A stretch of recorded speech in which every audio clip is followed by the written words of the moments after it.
اب نماز تو پڑھتے ہیں لیکن یہ بھی خیال کر لینا پنج وقتہ کے نمازیوں، تم جو نماز پڑھ رہے ہو کس کے پیچھے پڑھ رہے ہو؟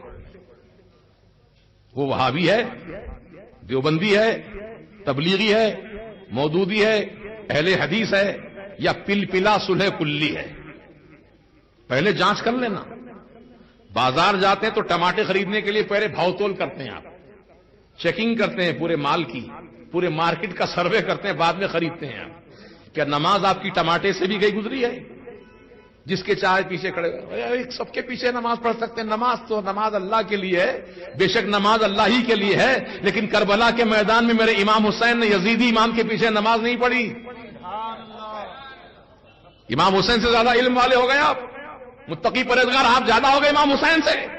امام حسین جانتے ہیں یزیدی امام ہے ضرور، قرآن پڑھ رہا ہے، رکوع کر رہا ہے، سجدہ کر رہا ہے، اللہ کا کلام پڑھ رہا ہے، سب کچھ کر رہا ہے، لیکن دل میں ایمان نہیں ہے. اس لیے امام حسین نے ان کے پیچھے نماز نہیں پڑھی، اپنی جماعت الگ قائم کی. کتنا سمجھا رہے ہیں، کتنا بتا رہے ہیں، لیکن پھر بھی جہاں نماز کا وقت ہوا، اذان کی آواز سنی، گھس گئے مسجد میں، انشرٹ کیے ہوئے ہیں، پینچے چڑھے ہوئے ہیں، آستین اوپر اٹھے ہوئے ہیں، گریبان کے بٹن کھلے ہیں، ٹوپی پہننے کی بھی فرصت نہیں، گئے جا کے اللہ اکبر ٹانگیں چیر کے کھڑے ہو گئے. کہ نماز اتنی ہلکی سمجھے آپ؟ نماز اللہ پاک کی مقدس عبادت ہے. اس عبادت کو اس طریقے سے انجام دو جسے اللہ کے رسول نے انجام دیا تھا. حضور نے کیا فرمایا؟ صلوا کما رأیتمونی ان اصلی، نماز ادا کرو جیسے تم مجھے دیکھتے ہو نماز ادا کرتا ہوا، میری طرح پڑھو نماز. تو حضور کی نماز کیا کامل درجے کی نماز ہے. نماز بھی ان پر ناز کرتی ہو نماز. تو آج ہم لوگ ہر ایرے غیرے نتھو خیرے لڈن چمن کلن کے پیچھے کھڑے ہو جاتے ہیں نیت باندھنے. ایسا نہیں ہونا چاہیے. پہلے جانچ پڑتال کر لو کہاں کا ہے، کدھر کا ہے، عقیدہ کیا ہے، کاروبار کیا ہے، حلال کمائی کھاتا ہے، سب تحقیقات کرو بھائی. ہمارا اسلام ہم کو ہر چیز کی تاکید کیا ہے، تعلیم دیا ہے، زندگی کے ہر قدم ہر موڑ پر ہمارے لیے رہنمائی موجود ہے. ہم کیوں بلا وجہ کے اپنی عبادتوں کو ضائع کریں؟ اب آپ سوچئے بغیر وضو کے نماز ہوتی کیا؟ بولو جی، سارا مجمع بولو. نہیں ہوتی. وضو ہی نہیں کیا نا، ہاتھ منہ نہیں دھویا، نماز پڑھ رہا ہے، کلام الہی پڑھ رہا ہے، رکوع سجدہ کر رہا ہے، سب کر رہا ہے، نماز ہوتی؟ وضو کے بغیر نماز نہیں ہوتی. تو جیسے وضو کے بغیر نماز نہیں ہوتی، ویسے ایمان کے بغیر نماز قبول نہیں ہوتی. نماز کی قبولیت کے لیے ایمان والا ہونا ضروری ہے، اور ایمان والا وہ ہوتا ہے جس کے دل میں رسول پاک کی محبت ہو، اہل بیت اطہار کی محبت ہو، صحابہ کا ادب و احترام ہو، اور اولیاء کرام کی محبت اس کے سینے میں ہو. وہ سچا ایمان والا ہے. سچا ایمان والا وہی ہے. ایسے ایمان والے کے پیچھے نماز.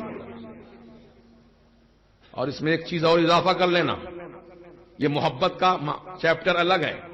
رسول کی محبت، اہل بیت کی محبت، اولیاء کرام کی محبت، یہ سب محبتیں ہیں. لیکن دشمن رسول سے، گستاخان رسول سے بھی دوستی کا ہاتھ ملاتا ہے، اس کے ساتھ بیٹھ کے چائے نوشی کرتا ہے، اس کی دعوتوں میں شریک ہوتا ہے. تو ایسا دعوے دار محبت کا جو ہے وہ جھوٹا ہے، جھوٹا ہے. میں کہتا ہوں آپ سے ایک مثال دے کر، ہمارے خاندان کے کسی بزرگ کو کوئی آدمی گالی دے دے تو آپ اس کو کیا سمجھیں گے؟ اچھا آدمی، پیار کے قابل، دعوت دیے جانے کے قابل، سلام کے قابل نہیں نا. ہمارے بزرگ کی شان میں توہین کیا ہے، کم وقت چہرہ دیکھتے ہی آپ کا چہرہ لال ہو جائے گا. غصے سے آپ اتنے بے قابو ہو جائیں گے کہ اس کے دیکھنا بھی گوارا نہیں کریں گے. صحیح بول رہا ہوں نا؟ اب بزرگوں میں باپ بھی ہے، ماں بھی ہے، چچا بھی ہے، تایا بھی ہے، دادا بھی ہے، نانا بھی، سب بزرگ لوگ ہیں. ان کی شان میں کوئی توہین کیا تو اس سے نفرت آپ کرتے ہیں، تو رسول پاک کی شان میں جو توہین کیا اس سے آپ محبت کرتے ہیں. کہ یہ ایمان کے تقاضے ہیں؟ بولیے نا. نہیں نا. اب کریں گے؟ اب تک جو ہوا بھول جاؤ، اللہ سے معافی مانگ لو، اللہ پاک معاف کرنے والا ہے. سرکار مدینہ کی بارگاہ میں معروضہ کرو، یا رسول اللہ ہم سے بھول ہو گئی، اب ہماری مغفرت کی دعا فرما دے سرکار۔ انشاءاللہ اللہ تعالیٰ اپنے رسول کی مغفرت کی دعا پر ہماری مغفرت فرما دے گا، ہے نا۔ لیکن آئندہ احتیاط، گزشتہ صلوات، آئندہ احتیاط۔ اب آنے والی زندگی میں دوستی کرنے سے پہلے جانچ لو، نماز پڑھنے سے پہلے جانچ لو، نکاح کا رشتہ کرنے سے پہلے جانچ لو۔ بیٹا بیٹی کا معاملہ ہے، رشتہ، مالدار لوگ ہیں، بلڈنگ ہے بہت بڑی، پیسے والے ہیں، ایک مکان دے رہے ہیں بچے کے نام پہ، کار دے رہے ہیں 25 لاکھ کی، یہ مت دیکھو، پہلے ایمان دیکھو، ایمان والے ہیں کہ نہیں ہے، سنی صحیح العقیدہ ہے کہ نہیں ہے دیکھو۔ میاں دولت کس کی رہی جو ہماری رہے گی؟ کس کی دولت رہی بتاؤ؟ نظام حکومت تھی حیدرآباد میں، خود دور کیوں جاتے، ہمارے حیدرآباد شہر کی بات بتاتا ہوں۔ حیدرآباد کے نظام دولت مندوں میں شمار کیے جاتے تھے، دنیا کے بڑے دولت مندوں میں شمار ہوتا تھا۔ کیا کمی تھی؟ خزانے تھے، ہیرے جواہرات تھے، سب تھا، بادشاہت تھی، سب کچھ تھا، لیکن اب کہاں ہے؟ کیا ہے بچا ہوا؟ کچھ نہیں۔ تو ایسے ہی جب بادشاہوں کا کچھ نہیں بچا تو ہمارا آپ کا کیا بچے گا؟ بچنے والی چیز اگر کوئی ہے تو ایمان ہے، وہ اعمال صالحہ ہے، وہ محبت رسول ہے، وہ عشق مصطفیٰ ہے، وفاداری مصطفیٰ ہے۔ اس لیے ڈاکٹر اقبال صاحب اگرچہ کے شاعر تھے، بہت عمدہ شاعر، انہوں نے کتنی بڑی اچھی اونچی درجے کی بات کہی ہے، ذرا سن لو غور سے۔ کی محمد سے وفا تو نے تو ہم تیرے ہیں،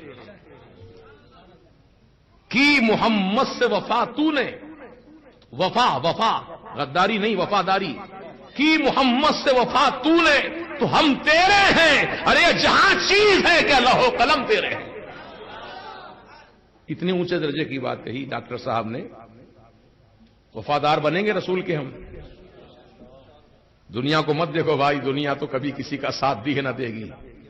اللہ رسول کا ساتھ لو، اللہ والوں کا ساتھ لو۔